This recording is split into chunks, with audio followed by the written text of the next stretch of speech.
하나님, 이 말씀이 우리에게 소망이 되는 말씀이 되게 하여 주십시고, 이 말씀이 권능의 말씀이 되어서 우리 생각을 바꾸고 우리의 마음과 태도를 바꾸고 우리 삶의 방식을 바꾸는 그 말씀이 되게 하여 주시옵소서.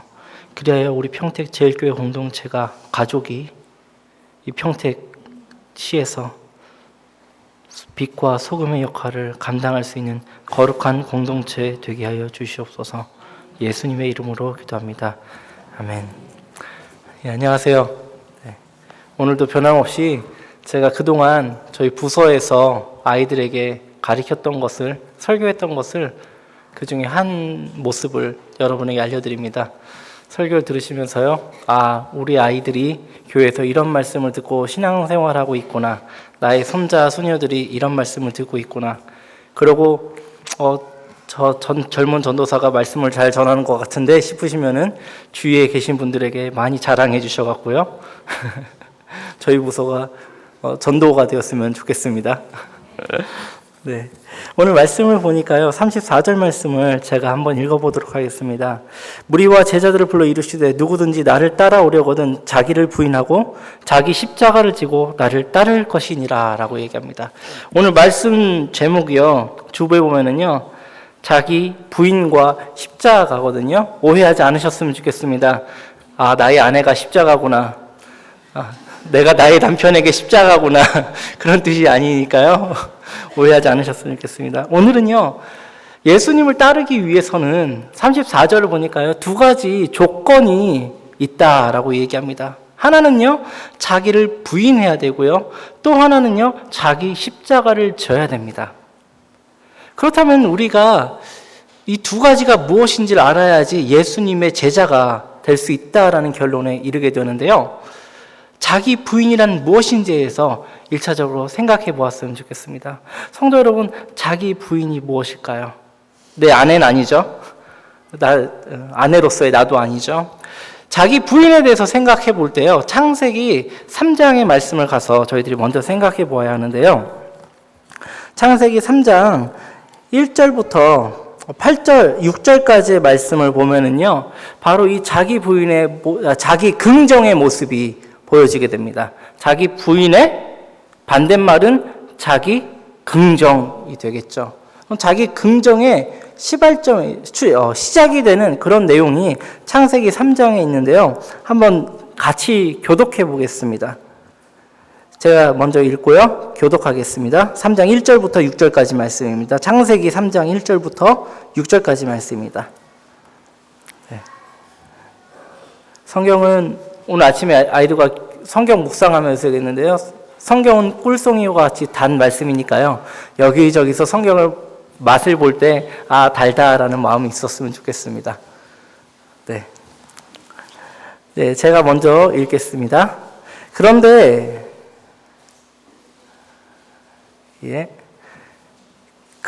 뱀은 여호와 하나님이 지으신 들 짐승 중에 가장 간교하니라. 뱀이 여자에게 물어 이르되 하나님이 참으로 너희에게 동산 모든 나무의 열매를 먹지 말라 하시더냐.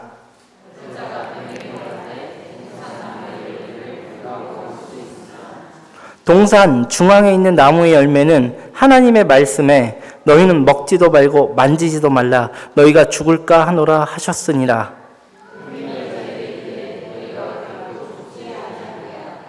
너희가 그것을 먹는 날에는 너희 눈이 밝아져 하나님과 같이 되어 선악을 알 줄 하나님이 아심이니라.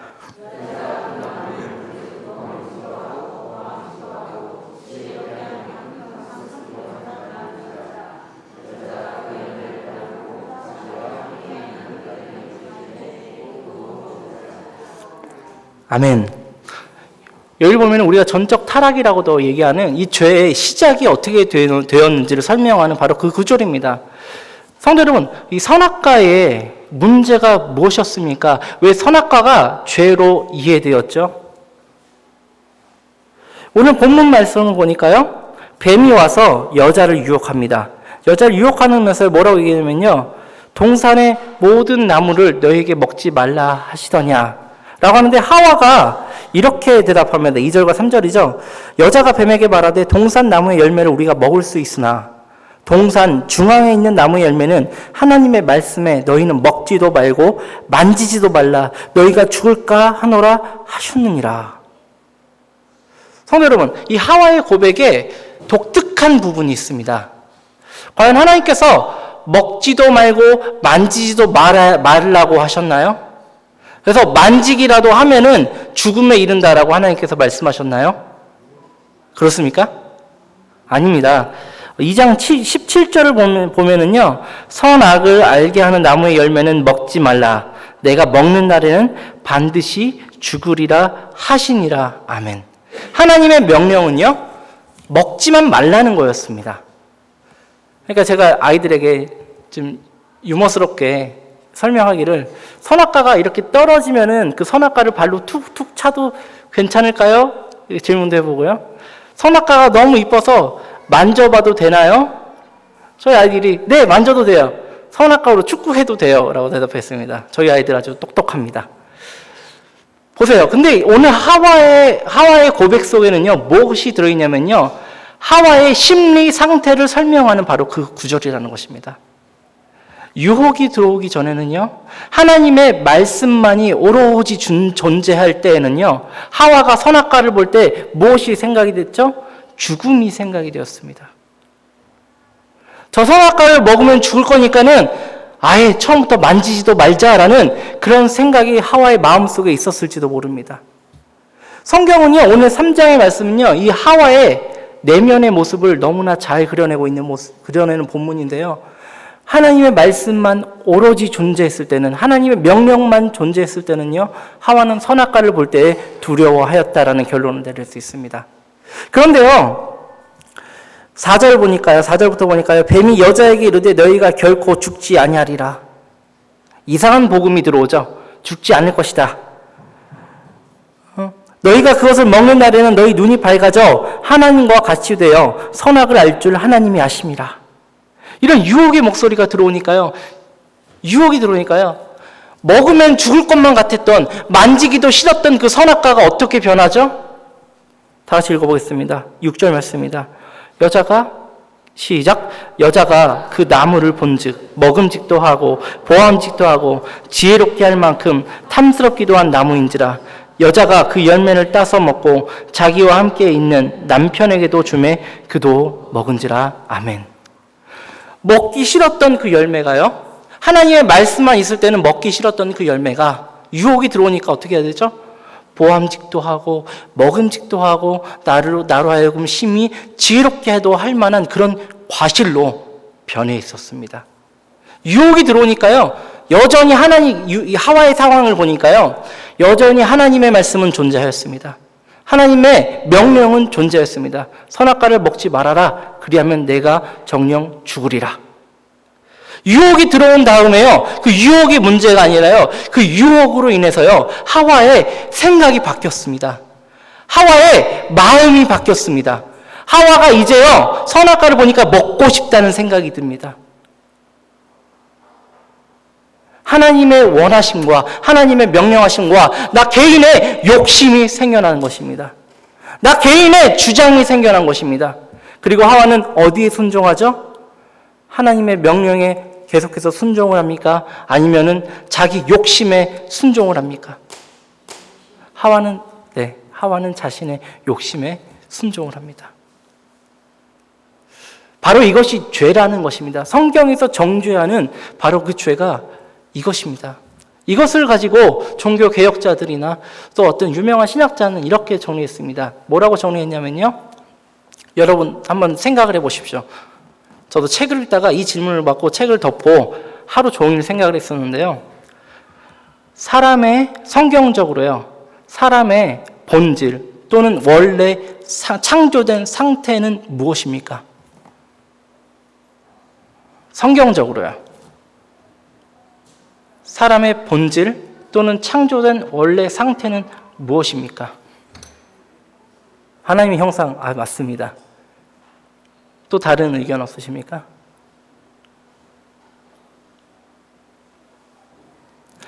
네.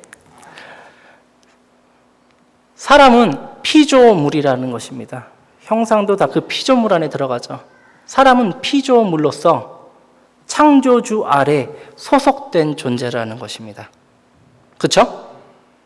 우리는 하나님께 소속된 존재입니다. 그래서 주로 얘기하는 사람의 자주성, 자율성 그런 것은 없습니다. 사람이 원래 그 상태는요, 하나님께서 만드신 그 상태는요, 하나님 밑에서 하나님께 순종하면서 하나님께 의존하면서 살아가는 그 상태가 바로 성경에서 창조한 사람의 원래 본질입니다. 그러면 죄란 무엇이냐면요, 인간이 하나님께 대한 독립 선언을 하는 것입니다. 이제 더 이상 하나님의 뜻대로 하나님의 말씀대로 살지 않고 내가 원하는 대로 내가 살아가겠습니다. 이런 의미에서 죄라는 것은요, 자기 긍정입니다. 나의 뜻에 긍정해가는 것입니다. 그리고 믿음이란 무엇입니까? 나의 뜻을 거절해가는 것입니다. 그래서 제가 아이들에게 설명할 때, 얘들아, 내가 뭘 해야 되는데 하나님의 뜻일지 아닐지 약간 궁금해질 때 뭘 하면 되는지 알아? 라고 질문하고서는 뭐라고 얘기해 주냐면요, 내가 원하는 것대로 하지 않으면은 하나님의 뜻일 수 있을 가능성이 높아 라고 얘기해 줬습니다. 맞습니다. 내가 원하는 대로 하지 않을 때, 내 생각대로 하지 않을 때 하나님의 뜻에 더 가까울 확률이 높습니다. 우리가 자연스럽게 원하는 것이 무엇이죠? 시기와 질투합니다. 다툽니다. 누구를 칭찬하기보다는 헐뜯기에 더 익숙합니다. 사촌이 땅을 사면요, 함께 즐거워하기보다도요, 배가 아플 때가 더 많습니다. 왜요? 우리는 본질적으로 악한 존재이기 때문이죠. 타락 이후의 인간은요, 우리 마음속에 나오는 것은 악밖에 없기 때문에 우리 생각에서 자연스럽게 흘러나오는 것은 경쟁입니다. 서로 함께 가기보다도 나 혼자 뛰어가기를 좋아합니다. 누군가 뛰어가는 사람이 있으면은 그 뛰어가는 사람은 발을 걸어서 넘어뜨리고 날아가고 싶어 합니다. 점프하고 싶어 합니다. 그래서 사회는 점점 피폐해져 갑니다. 우리 스스로가 우리가 살고 있는 이 세상을 더 힘들게 만들고 있습니다. 못하면서요? 도토리 키재기 하면서요. 이런 마음들이 우리 안에 너무나 자연스럽게 올라오죠. 이런 마음들에게 대하여 아니야 라고 말하는 것이 바로 자기 부정입니다. 4장 말씀을, 창세기 4장 말씀을 가서 또 보면은요, 아담과 하와의 사건이 있는데요, 간단하게 설명을 드리면요, 이것도 저희 아이들에게 설교했던 본문이라서요. 가인과 아벨의 제사의 문제가 무엇이었습니까? 가인과 아벨의 제사, 가인의 제사가 문제가 무엇이었기 때문에 하나님께서 가인의 제물을 받지 않으셨나요? 이것은 창세기 4장 전체에서 보여주는 모습입니다. 가인이 어떤 삶을 살았는지를 창세기 4장에서 너무나 자세하게 보여주고요. 성경은요, 하나님께서 왜 가인의 제사를 받지 않으셨는지를 너무나 분명하고도 오해할 여지가 없이 설명해 주고 있습니다. 창세기 4장을 보면은요, 5절부터 보겠습니다. 제가 읽겠습니다. 가인과 그의 제물은 받지 아니하신지라. 가인이 몹시 분하여 안색이 변하니 여호와께서 가인에게 이르시되 내가 분하여 함은 어찌 됨이며 안색이 변함은 어찌 됨이냐. 가인이 지금 분해하고 있습니다. 안색이 변해 있습니다. 그러니까 이제 영어 성경이나 다른 스페인어 성경을 보면은요, 분해서 안색이 변했다라는 것을요, 고개를 땅으로 떨구고 분을 내고 있었다라고 표현되는데요. 고개를 땅으로 떨구면서 으이씨 분을 내고 있었다라고 표현되는데요. 그렇게 이해하면은 조금 더 본문이 이해가 쉽습니다. 7절을 다 같이 한번 읽어보겠습니다. 시작. 내가 선을 행하면 어찌 낯을 들지 못하겠느냐. 선을 행하지 아니하면 죄가 문에 엎드려 있느니라. 죄가 너를 원하나 너는 죄를 다스릴지니라. 7절 말씀에요, 가인의 과거의 삶과 현재의 모습 그리고 미래에 대해서 성경은 분명하게 이야기해 줍니다. 보십시오. 7절 말씀 보면요, 내가 선을 행하면 어찌 낯을 들지 못하겠느냐라고 하죠. 이것은 과거입니까? 현재입니까? 미래입니까? 미래입니까? 내가 선을 행치 아니하면 왜 어찌하여 낫을 들지 못하겠느냐? 과거입니다. 가인이 지금 왜 고개를 숙이고 안색이 변하여 분노하였죠? 하나님께서 제물을 받아주지 않았기 때문에 분노하였습니다. 지금 하나님은요, 가인이 분노하고 있는, 화내고 있는 그 상태에 와서 뭐라고 얘기했죠? 내가 선을 행치 아니하였으면 어찌 낫을 들지 못하겠느냐? 네가 지금 화나 있는 상태는 왜 화나 있죠? 가인이 화나 있을 때 왜 화났죠? 제물을 받지 않으셨으니까요. 제물을 받지 아니하신 이유가 뭐라고요? 선을 행치 아니하였기 때문이라고요.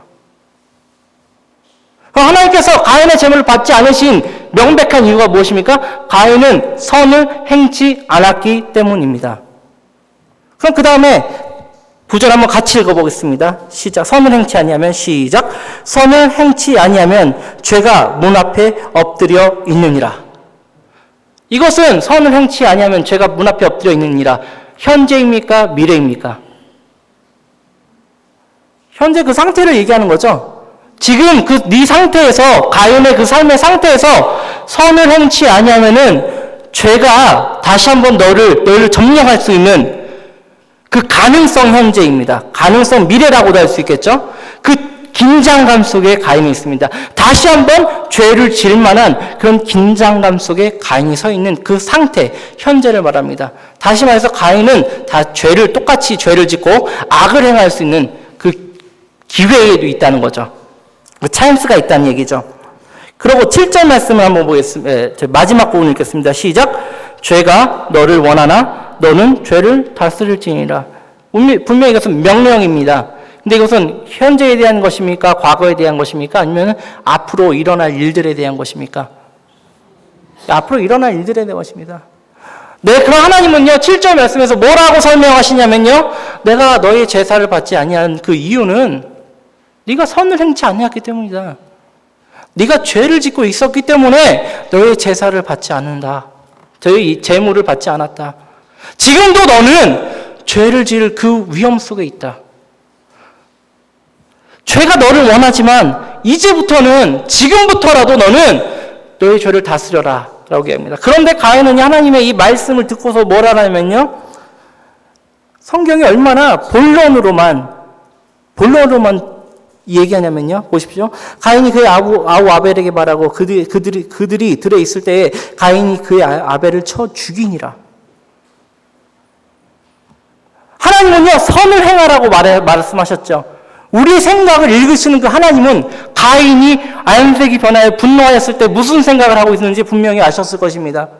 가인은요, 본문 말씀을 근거해서 생각해 볼 때, 유추해 볼 때요, 가인은요, 내 동생 아벨을 죽여야지.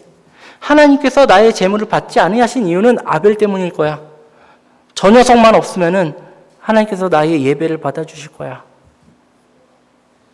저 녀석만 없으면은. 하나님은 가인에게 계시하십니다. 그것이 아니다. 너의 죄 때문이다. 너의 동생 때문이다. 죄 때문이다. 너의 그 악한 마음, 죄를 지려고 하는 마음, 살인하려고 하는 그 마음을 다스려라. 명령하십니다. 근데 가인은 하나님의 명령을 듣나요? 듣지 않나요? 듣지 않고요, 철저하게 자기 뜻대로 행합니다. 똑같습니다. 가인은요, 하나님의 명령을 무시하고요, 자기 뜻대로, 자기 생각대로 행하는 삶을 살았기 때문에 과거에도 하나님께서는 그의 제물을 받지 않으셨던 것입니다. 가인의 삶을 보면 하나 더 발전됩니다. 그러니까 10절부터 보니까요, 하나님께서 이르시되 내가 무엇을 하였느냐? 내 아우의 핏소리가 땅에서부터 내게 호소하느니라. 땅이 그 입을 벌려 내 손에서부터 내 아우의 피를 받았은즉 내가 땅에서 저주를 받으리니 내가 밭을 갈아도 땅이 다시는 그 효력을 내게 주지 아니할 것이요 너는 땅에서 피하며 유리하는 자가 되리라. 가인이 여호와께 아뢰되 내 죄벌이 지기가 너무 무거워나이다. 쫓아내시니까요, 죄벌이 너무 무겁다고 그러는데요, 하나님의 그 죄의 내용이, 벌의 내용이 무엇이죠? 12절 읽었습니다. 내가 밭을 갈아도 땅이 다시는 그 효력을 내게 주지 아니할 것이요 너는 땅에서 피하며 유리하는 자가 될 것이다. 여태까지 가인의 직업은 농사짓는 농부였습니다. 그리고 자기 땅을 갖고요, 집에서 살고 있었던 그런 유목민이 아닌 토착민이었습니다. 근데 이제요, 땅에서 농사를 더 질 수 없는 상황으로 변해버리고요. 하나님은요, 피하며, 이따 지면에서 피하면서 유리하는 삶, 즉 유목민의 삶을 살라고 얘기했습니다. 토착민의 삶에서요, 유목민의 삶으로 살라고 하나님은 벌을 내리십니다. 그러니까 가인이 죄가 무겁다라고 하는데 왜 죄가 무겁다라고 얘기하죠? 14절입니다. 주께서 오늘 이 지면에서 나를 쫓아내시온즉 내가 주의 낯을 뵙지 못하리니 내가 땅에서 피하며 유리하는 자가 될지라. 무릇 나를 만나는 자마다 나를 죽이겠나이다. 누가 죽이는지 설명하지 않았기 때문에 질문하지 마십시오. 그런 것을 상상해내지 마시고요. 가인의 두려움은요, 누군가 나를 죽일 수도 있다라는 것입니다. 내가 더 이상 집에 살지 않으니까, 어디 한 군데 정해진 곳에 살지 않으니까 나는 죽음이 나를 위협할 수 있다라는 그 두려움이 있습니다. 그래서 가인은 이 죄짐이 내게 무겁나이다라고 고백한 거죠. 그러니까 하나님께서 뭘 하시냐면요, 그렇지 않다. 가인을 죽이는 자는 벌을 7배나 받으리라 하시고 가인에게 표를 주사 그를 만나는 모든 사람에게서 죽임을 면하게 하시니라. 여기서 또 질문하지 마십시오. 어떤 표였을까? 나도 그 표를 원한다. 질문하지 마십시오. 전 어렸을 때 어떤 권사님께서 집에 오셔서 코가 좀 안 좋았거든요. 맨날 코에 십자가 그리시면서 이것이 가인의 표니 예수 이름으로 치료될지어다. 나중에 수술해서 치료했습니다. 그것도 다 컸어요. 30대 넘어서 시간이 있어서 그냥 수술해서 치료했습니다. 질문하지 마십시오. 그럼 가인은 뭘 믿어야 되냐면요, 하나님께서 주신 그 표를 바라보고요. 가인은 알았겠죠. 그 표를 갖고요, 누구의 보호하심을 믿고 어떻게 살아야 되죠? 하나님의 친히 보호하심을 믿고요, 유목민의 삶을 살아야 됐었습니다. 근데 16절, 17절 다 같이 한번 읽어보겠습니다. 시작! 가인이 여호와 앞을 떠나서 에덴 동쪽 롯 땅에 거주하더니 아내와 동침함에 그가 임신하여 에녹을 낳은지라. 가인이 성을 쌓고 그의 아들의 이름으로 성을 이름하여 에녹이라 하니라. 아멘. 가인이 뭐 했죠? 집을 졌나요? 성을 쌓았나요? 고대의 성들을 한번 생각해 보십시오. 우리 한양만 생각해도요, 지금도 유명한 문들이 몇 개가 남아있는데요, 남대문과 동대문 남아있습니다. 이제 외국에서 한국에 오시는 분들은 꼭 큰 자본을 갖고 남대문과 동대문에서 옷을 많이 사가지고 가시는데요, 남대문과 동대문 사이를, 뭐 북문, 서문도 있었겠죠. 잘 모르지만요. 그러면 그 사이를 무엇이 연결하고 있었죠? 성벽이 연결하고 있습니다. 성이 되기 위해서는요, 성벽이라는 것이 필요합니다. 그래서요, 성벽을 세우는 것이 의미가 무엇이죠? 문을 닫아놓고요, 누군가 나를 공격하러 올 때 1차 방어망이 된다는 것입니다. 보십시오. 가인의 방어는 누가 가인의 보호자가 돼주신다라고 얘기했습니까? 성경에서요. 하나님께서 표까지 주시면서요, 언약하시면서요, 가인을 해야 하는 자는 내가 7배를 벌하겠다 얘기했는데요. 그러면서 가인은 어떻게 살았어야죠? 유목민의 삶을 살았어야 했습니다. 집도 안 짓고요, 이리저리 움직이면서요, 사자가 옆에서 으렁거리더라도요, 하나님께서 날 지켜주실 거야 라고 믿고요, 있었어야 됐어요. 근데 가인은 무엇을 합니까? 하나님의 징표를 난 믿을 수가 없어. 하나님의 약속은 믿을 수가 없어. 난 내가 내 힘으로 나를 지킬 거야 라고 자기 스스로를, 자신의 눈에 보이는 힘을 믿기 시작합니다. 그리고 성을 짓고요, 자기 스스로를 보호하기 시작합니다. 그리고 라멕의 이야기가 나오는데요, 마지막에 가인의 족보의 마지막 사람이 라멕인데요, 라멕이 23절을 보니까요, 라멕이 아내들에게 이르되 아다와 실라여 내 목소리를 들으라. 라멕의 아내들이여 내 말을 들으라. 나의 상처로 말미암아 내가 사람을 죽였고 나의 상함으로 말미암아 소년을 죽였도다. 라멕이 몇 명의 사람을 죽였나요? 2명을 죽였습니다. 하나는요, 나의 상처로 말미암아 사람을 죽였고요, 나의 상함으로 말미암아 소년을 죽였습니다. 사람을 죽이고 소년을 죽였습니다. 그리고 자기 아내들에게 하는 이 고백이 뭐냐면요. 가인을 위하여는 벌이 7배일진데 라멕을 위하여는 벌이 77배 2일이로다. 가인에게 누군가 해를 끼쳤을 때 벌을 주시는 분이 누구시죠? 하나님이십니다. 라멕은 지금 자기와 누구를 비교하고 있습니까? 자기 자신과 하나님의 힘을 비교하고 있습니다. 하나님께서 7배 벌을 줄 수 있으신 분이라면 라멕은 몇 배의 벌을 줄 수 있다고요? 자기 힘으로? 77배요. 하나님이 더 세다고 얘기합니까? 아니면 자신이 더 강하다고 얘기합니까? 자신이 더 강하다라고 노래하고 있는 것입니다. 이것이 바로 자기 긍정하는 사람들, 자기 부정하지 않고 자기 긍정하는 사람들의 모습입니다. 지금 현재 안 그러나요? 여러분들 교회 나가서 믿지 않는 사람들이 우리에게 뭐라고 얘기하죠? 당신들이 나보다 더 잘 살고 있습니까? 당신들 자녀들이 나의 자녀들보다 더 잘 되었습니까? 당신들이 나보다 더 건강합니까? 우리는 뭐라고 대답하죠? 그 크신 능력의 하나님께서 당신들에게 하는 것이 무엇입니까? 이것이 바로 자기 긍정하는 사람들의 교만과 오만입니다. 그러면 자기 그 부정이란 무엇이죠? 나의 욕심과 나의 생각을 철저하게 거절하고 하나님의 말씀에 매달리는 것입니다. 하나님의 말씀에 순종하는 것입니다.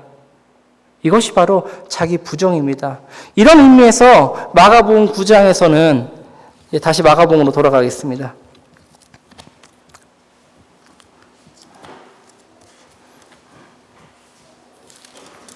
마가복음 8장 34절에서는 예수님께서 제자가 되는 첫 조건으로 누구든지 나를 따라오려거든 자기를 부인하고 라고 말씀하셨습니다. 그럼 자기 십자가는 무엇이죠? 예수님의 십자가 그리고 나의 십자가, 이 십자가는 무엇이죠? 마가복음 14장 36절의 말씀을 우리가 한 목소리로 읽어보도록 하겠습니다. 14장 36절의 말씀입니다.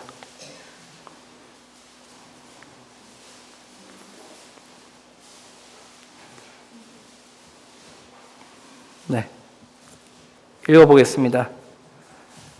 시작. 이르시되 아버지여 아버지께는 모든 것이 가능하오니 이 잔을 내게서 옮기시옵소서. 그러나 나의 원대로 마옵시고 아버지의 원대로 하옵소서 하시고. 예수님은 이 잔이 무엇이죠? 십자가라고 우리는 너무나 잘 알고 있습니다. 예수님은 지금 겟세마네 동산에서 십자가를 지기 위해 잡히시기 바로 직전에 마지막 기도를 하고 계십니다. 뭐라고 기도하시죠? 아버지요, 아버지께는 모든 것이 가능하오니 아버지는 모든 것이든 할 수 있사오니 이 잔을 내게서 옮기시옵소서. 이 십자가를 나에게서 옮겨주시옵소서. 예수님은 십자가를 지고 싶어 하셨나요? 지고 싶어 하지 않으셨나요? 지고 싶어 하지 않으셨습니다. 어느 정도로 지고 싶지 아니하셨습니까? 땀방울이 핏방울이 될 정도로 예수님은요, 그렇게 하나님 앞에서 겟세마네 동산에서 애절하게 기도했습니다. 얼마나 기도했으면은, 혹시 땀나도록 기도해 보신 분 계십니까? 기도해서 땀이 났다. 그 땀방울이요, 핏방울이 될 정도로, 이 땀방울이 좀 더 진해지고 기도를 너무 열심히 하면은요, 약간 땀방울이 찐득찐득한 게 느껴져요. 근데 그 찐득찐득한 걸 지나가서요, 이건 뭐 우리 모두 다 무엇인가 기도를 되게 열심히 하면은 그런 현상들이 일어납니다. 그 정도가 지나가면요, 아마 어쩌면 핏방울처럼 변할지도 모르겠다라는 생각이 드는데요. 그만큼 예수님은 기도는요, 뭐죠? 싸움이었다라는 거죠. 너무너무 고통스럽게, 너무너무 절실하게 기도하셨다라는 거죠. 무엇을 기도하셨습니까? 이 잔을 내게서 옮겨주시옵소서. 그렇지만 예수님의 기도의 결론은 무엇입니까? 그러나 나의 원대로 하지 마시옵고 아버지의 원대로 하옵소서. 돌아와서 제자들이 자는 것을 보시고 베드로에게 말씀하시되 시몬아 자느냐 내가 1시간도 깨어 있을 수 없더냐 시험이 들지 않게 깨어 있어 기도하라. 마음에는 원이로되 육신은 약하도다. 다시 나아가 동일한 말씀으로 기도하시고 아버지께는 모든 것이 가능합니다. 이 잔을 내게서 옮겨 주시옵소서. 그러나 나의 원대로 마시옵시고 아버지의 원대로 하옵소서. 41번 세 번째 오사 그들에게 이르시되 이제는 자고 쉬라. 그만 되었다. 때가 왔도다. 보라 인자가 죄인의 손에 팔리느니라. 예수님의 순종은 어떻게 보여집니까? 43절을 보니까요. 기도가 끝나자마자 예수님은 잡혀가셔서 매 맞으시고 십자가에서 죽으심으로 예수님의 원함이 아니라 하나님의 원함에 순종하는 모습을 보여줍니다. 이것이 예수님의 십자가의 본질 사상이라고 이해합니다. 십자가가 무엇입니까? 나의 원하는 것들을 거절하고요. 하나님께서 원하는 것을 받아들이는 것이 십자가입니다. 기도란 무엇입니까? 나의 원하는 것을 내어놓고요. 하나님께서 원하시는 것들을 내가 행할 수 있기를 구하는 것이 바로 기도입니다. 나의 유익을 구하는 것이 아니라요. 하나님의 뜻이 이루어지기를, 나의 삶을 통해서 하나님의 이름이 영광을 받으시기를 간구하는 것이 바로 기도입니다. 그리고 그것이 우리가 져야 하는 우리의 십자가입니다. 그렇기 때문에 마가복음 8장 34절에서는요. 누구든지 나의 제자가 되려거든 자기를 부인하고 자기 십자가를 지고 나를 따를 것이니라 라고 말씀하시는 것입니다. 결국에는 자기 부인과 자기 십자가는 똑같은 것입니다. 내가 원하는 것들을 거절해 나가고요. 오직 하나님께 순종해 나가는 삶. 나의 생각들을 부인하고요. 하나님의 생각들을 수용하는 삶. 나의 주장들을 철저하게 내려놓고요. 하나님의 뜻을 수용하는 그런 삶을 사는 것이 바로 제자의 삶이라는 것입니다. 그렇지 않으면 제자가 될 수 없습니다. 그럼 우리 교회 안에서 이미 거듭난 신자들 공동체 안에는 자기 긍정은 존재하지 않습니까? 아니요. 다른 모습의 긍정이 존재합니까? 우리는 명예를 쫓지 않았습니다. 우리는 건강을 사모하지 않습니다. 하나님의 뜻이 이루어지길 사모합니다. 우리는 거룩한 소원이 있습니다. 이상하게도요. 교회 공동체 안에서는요. 다른 주장들이 만연합니다. 교회 공동체를 위한 주장들이요. 교회가 교회되기 위해서는 이렇게 해야 돼. 우리 교회 문제는 이거야. 당신의 문제는 이겁니다. 당신이 기도하지 않기 때문에 지금 교회가 이렇게 힘들어졌습니다. 과연 그런가요? 우리가 기도하지 않으면은 하나님께서 두 손 놓고 교회를 가만히 내팽개치십니까? 교회는 하나님께서 지탱하시는 공동체라는 것입니다. 우리 스스로가 교회를 지키려고 했다면은 교회는 멸망했을 겁니다. 우리가 우리 노력으로 우리 신앙을 지킬 수 있나요? 아니요. 우린 날마다 연약합니다. 우린 날마다 넘어집니다. 누가 우리를 이끌어서 신앙을 갖게 하십니까? 누가 우리를 잠에서 깨게 해서 기도하게 하십니까? 누가 우리를 성경 볼 마음을 주십니까? 하나님이십니다.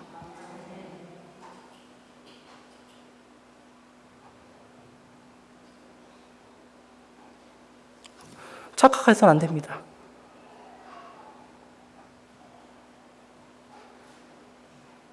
그리고 나의 주장으로 다른 사람을 판단하지 마십시오. 나의 주장을 너무 내세우지 마십시오. 어떤 주장이 있으면요. 당신의 말대로 한번 해봅시다.